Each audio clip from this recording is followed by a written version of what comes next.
Hello' বন্ধু বান্ধৱীসকল, মই বিনীতাই আপোনালোকক মোৰ চেনেলটোলৈ স্বাগতম জনাইছোঁ। আজি মই 28 আগষ্টত হৈ যোৱা 3rd গ্ৰেডৰ দুখন পেপাৰৰ যিকেইটা কুৱেশ্যনছ মোৰ মনত আছে, মই তাৰে ওপৰত এটি ভিডিঅ' বনাবলৈ গৈ আছোঁ। মোৰ ওচৰত বহুত কেইটা কুৱেশ্যনৰ কালেকশ্যনছ আছে। যদি আপোনালোকে বিচাৰে এই ভিডিঅ'টো চাই যদি আপোনালোকক ভাল লাগে, তেতিয়াহ'লে কমেণ্ট বক্সত জনাবলৈ নাপাহৰিব। তেতিয়াহ'লে মই বাকীকেইটা কুৱেশ্যনৰ ওপৰতো এটি ভিডিঅ' বনাবলৈ চেষ্টা কৰিম। আজি মই ইয়াত টোটেল 20টা কুৱেশ্যনছ লৈছোঁ। যদি আপোনালোকক ভাল লাগে আৰু আপোনালোকে যদি বিচাৰে, তেতিয়াহ'লে মই বাকীকেইটা কুৱেশ্যনৰো ভিডিঅ' এনচাৰ সহ আপলোড কৰিবলৈ চেষ্টা কৰিম। আজি বলক আজিৰ ভিডিঅ'টো আৰম্ভ কৰোঁ। প্ৰথম কুৱেশ্যনটো হৈছে, Who was the first women judge of Supreme Court in India? শুদ্ধ উত্তৰটো হৈছে ফাতিমা বিবি।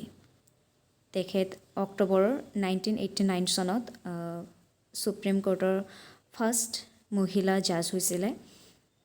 Next question, in which year the second battle of Panipat was fought between Akbar and Hemu? শুদ্ধ উত্তৰটো হৈছে 1556। ফাৰ্ষ্ট বেটেল অফ পানিপত হৈছিলে 1526 আৰু ছেকেণ্ড বেটেল অফ পানিপত 1556।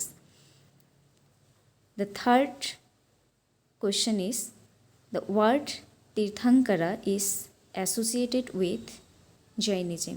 তীৰ্থংকৰা শব্দটো হৈছে জৈনিজিমৰ। Next question, in the following who are associated with Swaraj Party? Motilal Nehru, Chittaranjan Das, তেখেতসকল স্বৰাজ পাৰ্টীৰ ফাউণ্ডাৰ আছিলে। From which place was Quiet India Movement started? Answer, August Bombay. Quiet India Movementক August movement বুলিও কোৱা হয়। এইটো বম্বেৰ পৰা আৰম্ভ হৈছিলে। In which year was the voting age reduced from 21 to 18 in India? Answer, 1989. 1989 চনত ভোটৰ যিটো বয়স সেইটো 21ৰ পৰা 18লৈ হ্ৰাস কৰা হৈছিলে। Next question, which is the south bank tributary of the Brahmaputra river? ব্ৰহ্মপুত্ৰৰ দক্ষিণ পাৰৰ যিটো উপনৈ সেইটো হৈছে Dikhow. Next, which is the capital of Peru? পেৰুৰ ৰাজধানী Lima. Where is situated the headquarter of National Stock Exchange? National stock এক্সচেঞ্জৰ হেডকোৱাৰ্টাৰ আমাৰ ইণ্ডিয়াৰ মহাৰাষ্ট্ৰ মুম্বাইত অৱস্থিত। Next question, how many members are there in volleyball team? ভলীবলত কিমান সদস্য থাকে?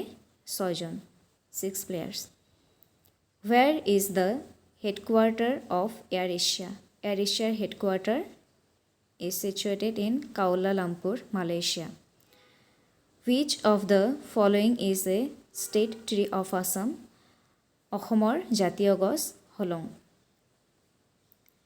Which of the following is only Ramsar site of Assam? অসমৰ একমাত্ৰ ৰামচাৰ ছাইট হৈছে দীপৰ বিল। Which river is not originated from Himalayas? কোনখন নদী হিমালয়ৰ পৰা অৰিজিনেট হোৱা নাই? শুদ্ধ উত্তৰ Narmada. Where is situated the Assam Medical College? Assam medical college আমি জানো ডিব্ৰুগড়ত আছে। Where is Poa Mecca situated? আমি এয়াও জানো পোৱামক্কা হাজোত আছে। The total number of districts in Assam 2022 চনলৈ আমাৰ অসমৰ সৰ্বমুঠ districts হৈছে 35. According to 2022, which in the following is a new district of Assam? আমি জানো আমাৰ নতুনকৈ গঠন হোৱা ডিষ্ট্ৰিক্টখন হৈছে Tamulpur. Kangla fort is situated in শুদ্ধ উত্তৰ ইম্ফল, মণিপুৰ। আজিৰ ভিডিঅ'টো ইমানেই। যদি আপোনালোকক ভিডিঅ'টো চাই ভাল লাগিছে, তেতিয়াহ'লে কমেণ্ট বক্সত জনাব। মই বাকীকেইটা কুৱেশ্যনৰ ওপৰতো আন এটা ভিডিঅ'ত সেইসমূহ কুৱেশ্যন আপলোড কৰিবলৈ চেষ্টা কৰিম। ধন্যবাদ।